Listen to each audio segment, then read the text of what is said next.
Well, good morning.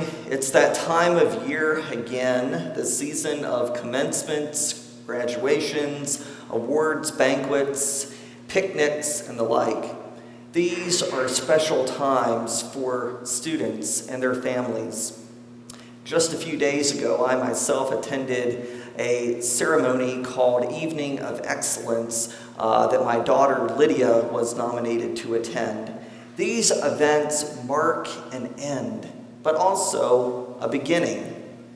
These events honor the significant achievements made by students of all ages. Honor and achievements are good things. An award for doing a good job, having a job well done, is a good thing. And yet, honor and achievement and acclaim, they look very different through the lens of John's gospel today. It may seem ironic then that in today's gospel passage we hear Jesus say, "Now the Son of Man has been glorified, and God has been glorified in him." It almost sounds as if Jesus, at this, his Last Supper with his disciples, is trying to seek out honor and glory. Like maybe he's trying to put a spotlight on himself. But as we know, context in the Bible is everything. And in this context, Jesus is trying to explain that everything that has happened up to that point and all that will still happen is culminating in something holy, something profound, something that will bring God honor and heal the world of its sins. You see, the glory that Jesus is speaking of, it's not really an honor. It's not really an achievement that anyone would want. The glory that he's talking about is death. And it's here that I think the Gospels give to us a very different worldview than the ways that we typically view life and honor and achievement and glory. I'll say again that context is everything. And so the context of today's gospel is Jesus' Last Supper with his disciples, the evening before his arrest and crucifixion. And this chapter of John opens with Jesus washing his disciples' feet, taking on the act of a slave in order to serve them and to teach them what love is meant to look like. And he goes on to identify Judas as the one who would betray him to the Roman authorities. And the section of the gospel that you have in your bulletin today picks up there with Judas being communed with bread and wine, and then immediately leaving that banquet table, leaving the meal. And so what we know about this scene in the Bible is what Jesus too knows.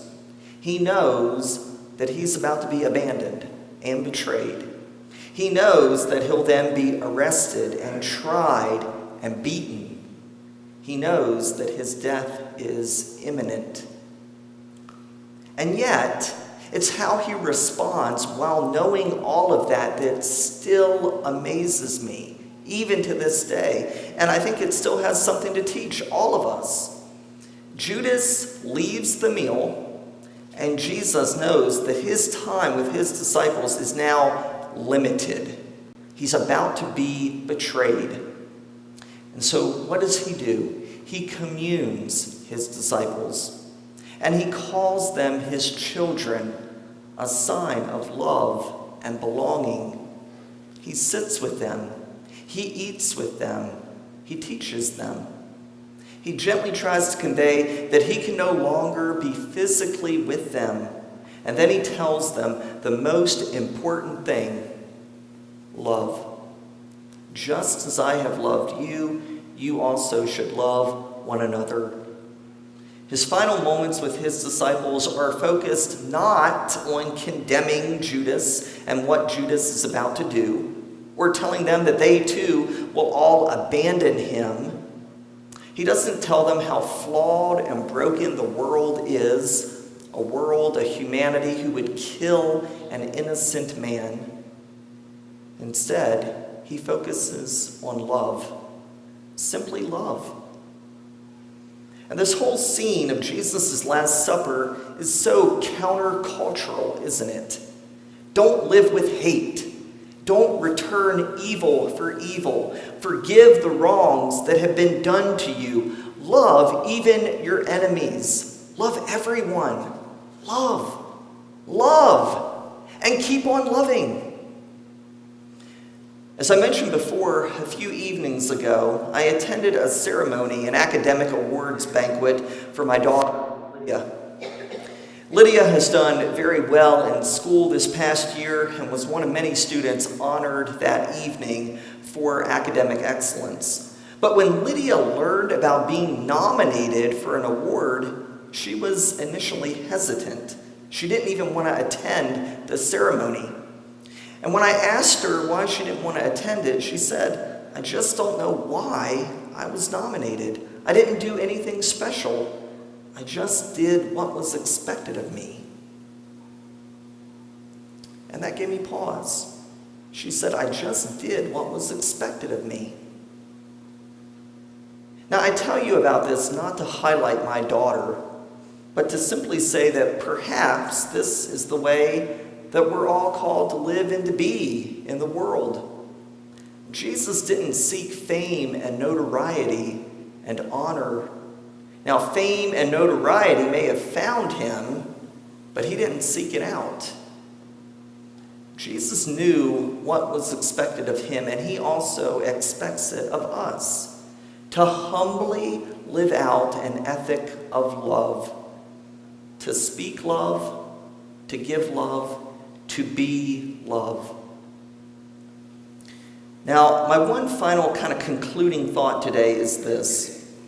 Jesus did leave his disciples with a new commandment, a command not to focus on all the things that would divide them or could divide them, but a command to love one another.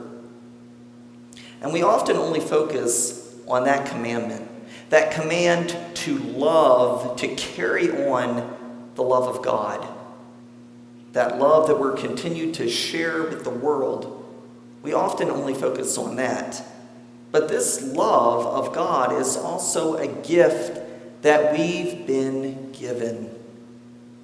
And I think sometimes we forget that. Jesus said to his disciples, "Just as I have loved you, you also should love one another." This is meant to remind all of us that God's love first comes to us. That's how we have the ability to love as we ought to. God's love first comes to us, and we are loved completely and without condition. The table at that Last Supper was filled with common men. It was filled with people who were undeserving of Jesus' love. Men who would all abandon him. Doubters, vagabonds, sinners. And yet it's to these men that Jesus took the loaf of bread and said, "This is my body, and it is given for you." And he would allow himself to die in order to prove that love. We live in a world where people seem to get ahead. Some people seem to get ahead and some do not. Some fall behind. We live in a world of haves and have-nots. A world where some people always seem to get honored and many still feel unacknowledged and left behind and even forgotten. And in this life, we like to be on that have side, not the have-nots. We like to seek out honor, and it feels good to be rewarded when we've done a good job and when we've been faithful. But the thing I think today in the gospel, this whole thing about believing in God, being a disciple of Jesus, walking in this ethic of love, the thing that ought to continually give us pause is that God's love comes to us when we don't deserve it. When we fail, when we're unfaithful.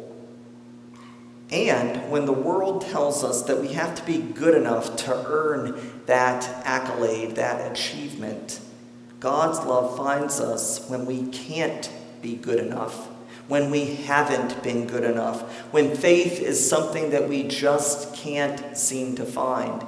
That's when God's love finds us. So if you've ever felt not good enough, if you've ever felt lost and left out, if you've ever felt that your faith isn't strong enough, I hope that you can believe today in a different kind of love, a different kind of accolade, a different kind of worth. I hope you can believe that God accepts you just as you are, no strings attached, completely and unconditionally. This love finds us not because we deserve it, but simply because of who God is. God's banquet table is set, and we all have a place at it, and you're invited. Amen.